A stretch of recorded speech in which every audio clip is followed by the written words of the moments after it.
Hello and welcome to Life Reviewed. This is episode 1 of my film and TV show retrospective podcast. And welcome. I'm super excited about this project. We're kicking it off with an awesome franchise, and that's the goal going forward for these podcasts. I want to go through great film and TV show franchises from a sort of retrospective point of view,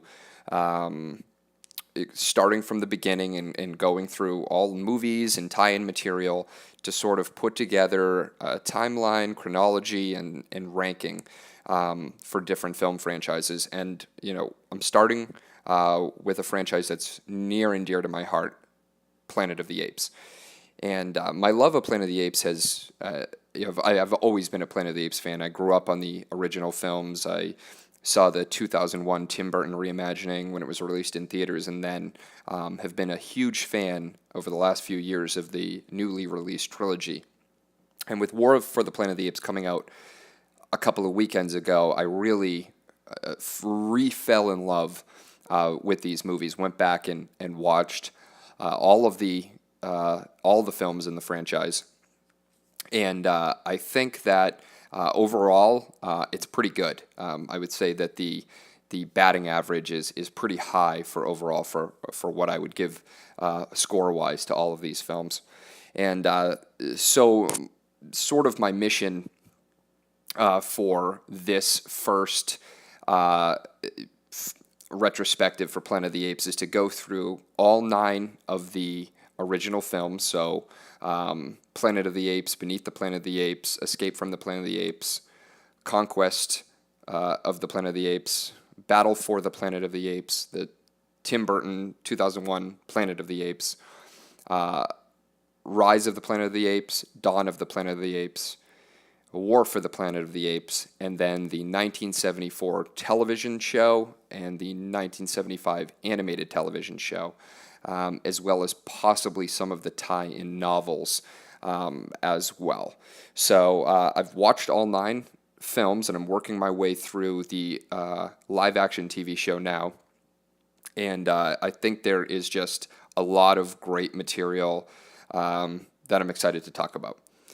So the first movie, obviously, is Planet of the Apes, 1968. And this is an American classic film. And stars Charlton Heston as astronaut George Taylor, Roddy McDowall as chimpanzee Cornelius, Kim Hunter as Cornelius's wife Zira, Maurice Evans as the Dr. Zaius, an orangutan, and Linda Harrison as Nova, the mute, primitive woman that Taylor sort of has a romance with. It was directed by Franklin Schaffner, and written by Michael Wilson. And the original screenplay was actually written by Rod Serling, but apparently they reworked it to get the finished product that we have now. And it was actually based on a book by Pierre Boulez. Pierre Boulez wrote the original novel, and they adapted it to the screen. So let's get into the plot, and bear with me. It's a lot of stuff actually happens in this movie. Reading over the plot, it's pretty complex actually. And so here we go. Astronauts Taylor, Landon, Dodge, and Stewart are deep in hibernation when their spaceship crashes in a lake on an unknown planet after a long near-light-speed voyage, during which the crew ages only 18 months.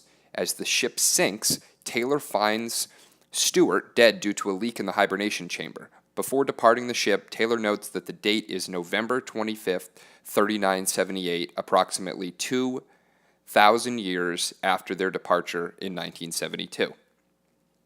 After abandoning their raft, the astronauts set off through a desolate wasteland in hopes of finding food and water before their provisions run out. Eventually, they encounter a group of humans that are apparently so primitive they cannot even talk and are dressed in torn clothes. Taylor is immediately attracted to one of the humans, who he later names Nova. Suddenly, armed and uniformed guerrillas on horseback charge through the cornfield, brandishing firearms, snares, and nets. They capture some humans and kill the rest.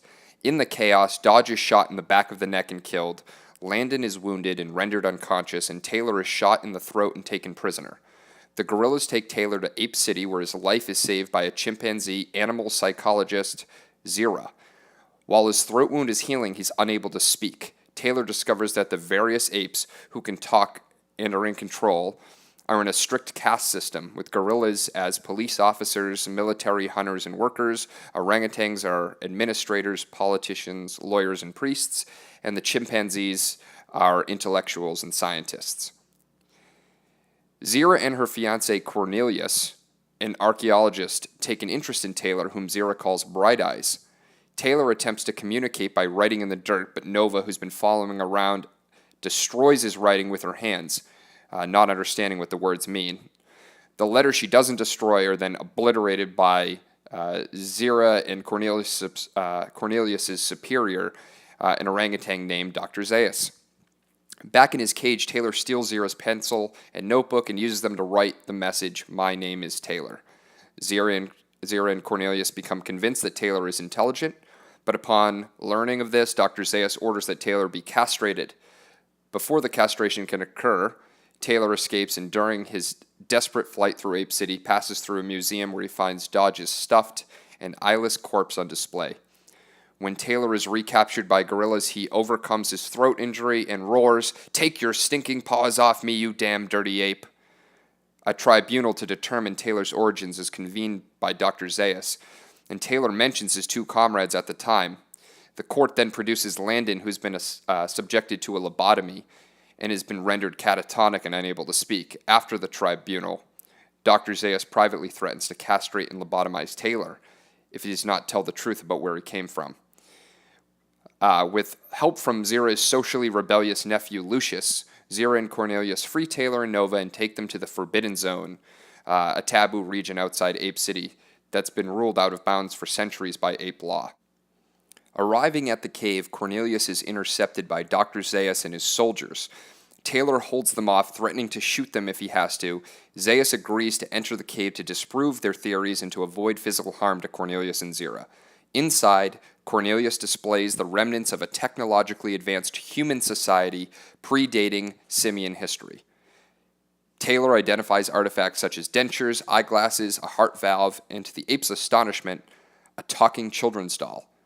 More soldiers appear and Lucius is overpowered, but Taylor again fends them off.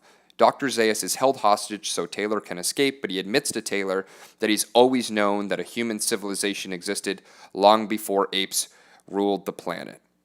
Taylor nonetheless thinks it's best to search for answers, but Dr. Zaius warns him that he may not like what he finds. Once Taylor and Nova have ridden off, Dr. Zaius has the guerrillas lay explosives to seal off the cave and destroy the remaining evidence of the human society. He then has Zira, Cornelius, and Lucius charged with heresy. Taylor and Nova, at last free, follow the shoreline and discover the remains of the Statue of Liberty, revealing that this alien planet is actually Earth, long after a nuclear war. Realizing what Dr. Zaius meant earlier, Taylor falls to his knees in despair and anger and condemns humanity for destroying the world. So yeah, there's a lot going on in this film. We're introduced to human characters, to ape characters, there's world building, and there's, some humor, there's some action, there's some elements of horror. Certainly the scene when the gorillas first appear is terrifying. And at the same time, it's a science fiction film that's trying to convince us that we're not on Earth.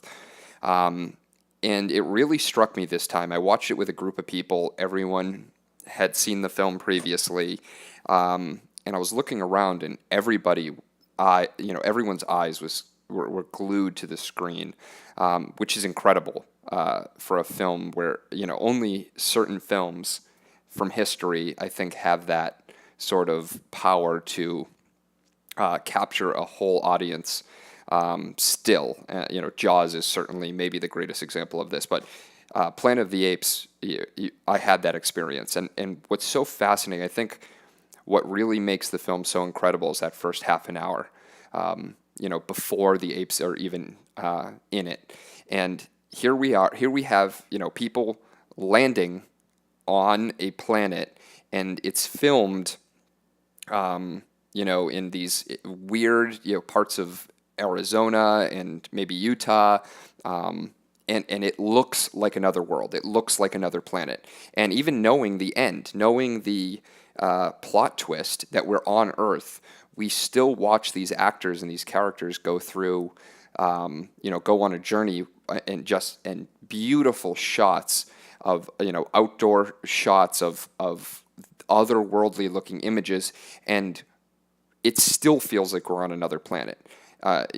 Even knowing the end of the film, I'm 100% convinced I'm on another planet with no vegetation and no life, and that's the beauty of the first act of that of this film, where they really take their time, and I would be remiss if I didn't talk about the music. The music is one of the greatest film scores of all time. It is so uncomfortable.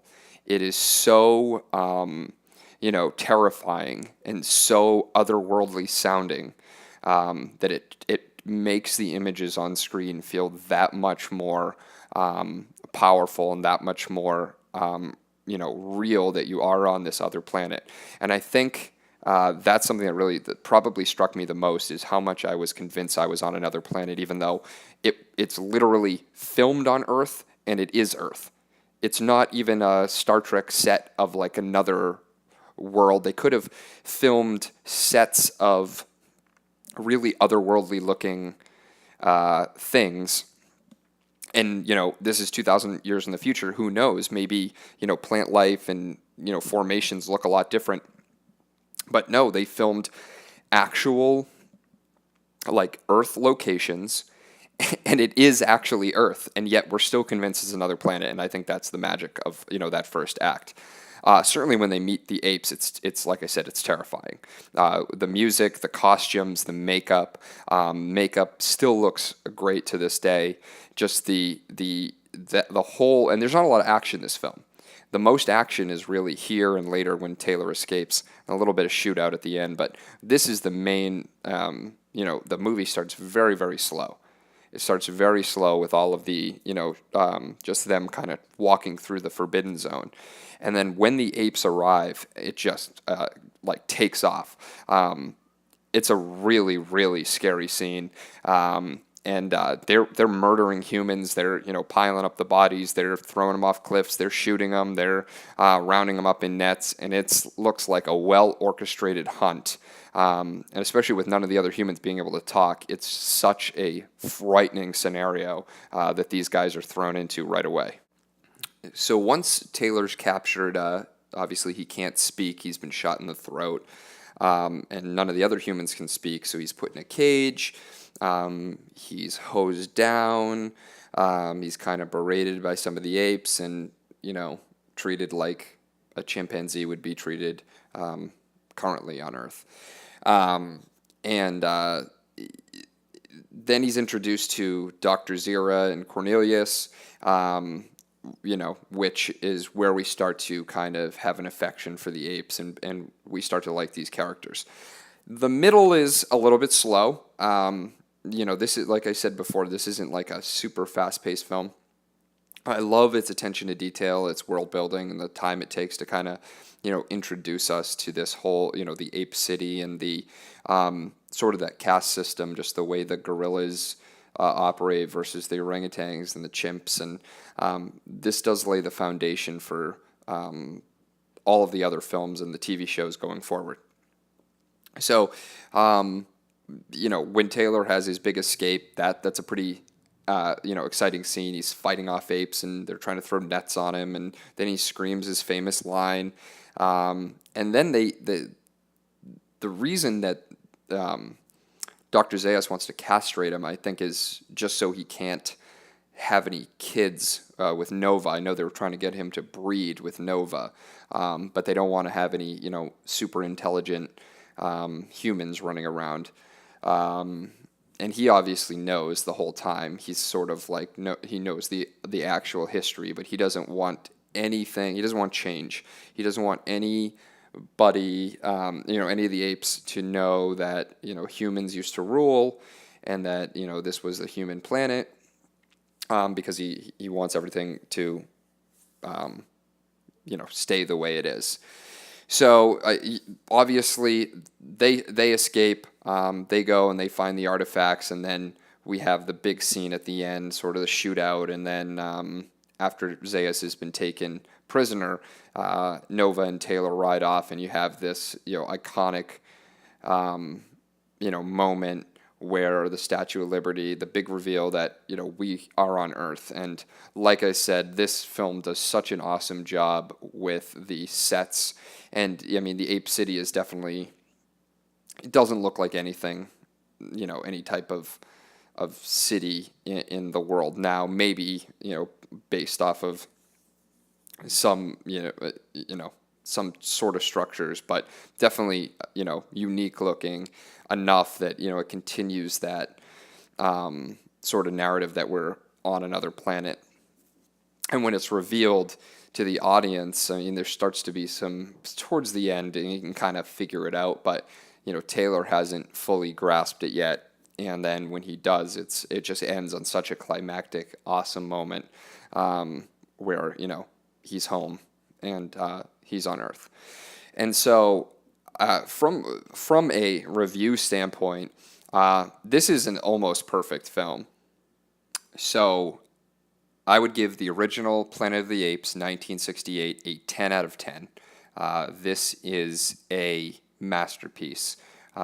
This goes on to spawn one of the great movie franchises of all time, which has, now created, in my opinion, one of the greatest movie trilogies of all time, with the modern remakes.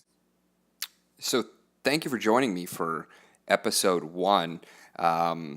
This Life Review channel is going to be doing lots of different reviews, but this is episode 1 of the film and TV show Retrospective, and join me for the next movie in the franchise, which is a very different type of film, and one that has taken a lot of criticism over the years, Beneath the Planet of the Apes. So thank you for listening.